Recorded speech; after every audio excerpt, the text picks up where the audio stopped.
इस चैनल को जरूर सब्सक्राइब करिएगा, ये बेल आइकन भी जरूर दबाइएगा। खूब सारा वीडियो आएगा, खूब सारा मजा आएगा। मजा ना आए तो पैसे वापस।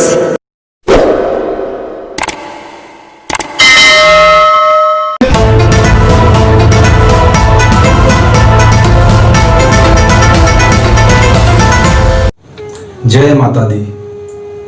मैं हूं अक्षय कुमार पांडे और एक बार फिर आप सभी का स्वागत करता हूं। नवरात्रि के 7वें दिन मां दुर्गा के कालरात्रि स्वरूप की पूजा की जाती है। इस दिन मां के कालरात्रि की पूजा करने से सभी राक्षस, भूत, पिशाच और नकारात्मक ऊर्जा का नाश होता है।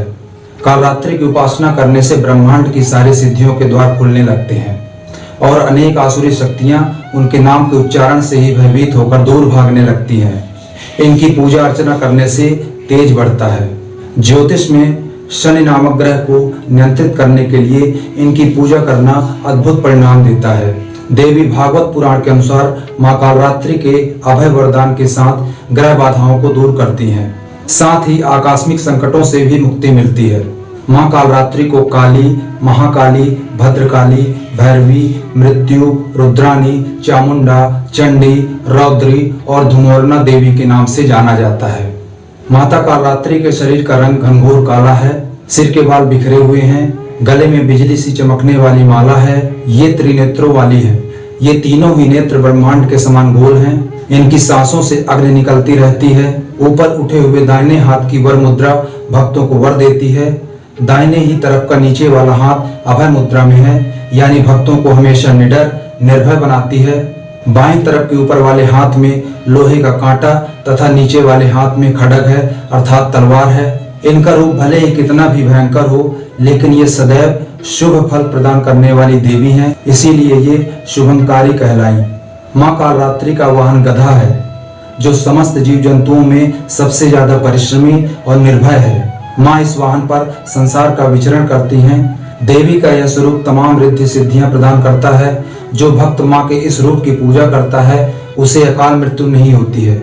ऐसी मान्यता है कि मां कालरात्रि की पूजा तभी संभव मानी जाती है जब तक कि मां की व्रत कथा को पढ़ा या सुना नहीं जाए। आइए जानते हैं मां के इस रूप से जुड़ी पौराणिक कथा। पौराणिक मान्यताओं के अनुसार मां कालरात्रि को आसुरिक शक्तियों का विनाश करने वाला बताया गया है। एक बार चंडमुंड और रक्तबीज नामक राक्षसों ने भूलोक पर हाहाकार मचा दिया। तब देवी दुर्गा ने चंडमुंड का संहार किया, परंतु जैसे ही उन्होंने रक्तबीज का संहार किया तब उसका रक्त जमीन पर गिरते ही हजारों रक्तबीज उत्पन्न हो गए।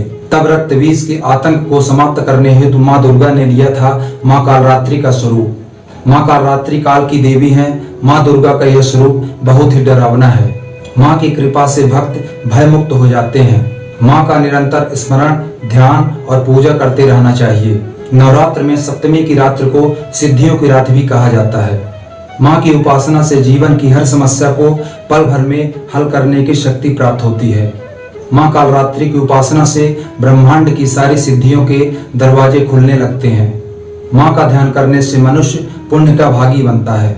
मां की उपासना में मन, वचन, काया की पवित्रता रखनी चाहिए। मां कालरात्रि को गुड़ का भोग पसंद है। पूजा में मां को लाल पुष्प अवश्य अर्पित करें। पुराणों के अनुसार मां कालरात्रि की पूजा अन्य दिनों की तरह दिन में होती है, लेकिन रात्रि में मां की पूजा करने पर विशेष विधान है। तांत्रिक क्रिया की साधना करने वाले के लिए नवरात्र का 7वां दिन विशेष महत्वपूर्ण है। तंत्र साधना करने वाले मध्य रात्रि में तांत्रिक विधि से पूजा करते हैं। बताया जाता है कि इस दिन मां की आंखें खुलती हैं। पंडालों में जहां मूर्ति लगाकर माता की पूजा की जाती है, सप्तमी तिथि के दिन माता को नेत्र प्रदान किए जाते हैं। इस दिन पूजा करने से साधक का मन सहस्त्रार चक्र में स्थित होता है। माता काली को गुड़हल का फूल बहुत पसंद है। इन्हें 108 लाल गुड़हल का फूल अर्पित करने से मनोवांछित फल की प्राप्ति होती है। साथ ही जिन्हें मृत्यु या कोई अन्य भय सताता हो, उन्हें अपनी या अपने संबंधी की लंबी आयु के लिए मां कालरात्रि की पूजा लाल सिंदूर व 11 कौड़ियों से सुबह प्रथम पहर में करनी चाहिए। मां कालरात्रि की इस विशेष पूजा से जीवन से जुड़े समस्त भय दूर हो जाते हैं। मां कालरात्रि व्यक्ति के सर्वोच्च चक्र सहस्त्रार को नियंत्रित करती हैं। यह चक्र व्यक्ति को अत्यंत सात्विक बनाता है और देवत्व तक ले जाता है। इस चक्र तक पहुंच जाने पर व्यक्ति स्वयं ईश्वर ही हो जाता है। इस चक्र पर गुरु का ध्यान किया जाता है। इस चक्र का दरअसल कोई मंत्र नहीं होता। नवरात्रि के 7वें दिन इस चक्र पर अपने गुरु का ध्यान अवश्य करना चाहिए। इसी के साथ आप सभी से अनुमति लेता हूँ। जय माता दी।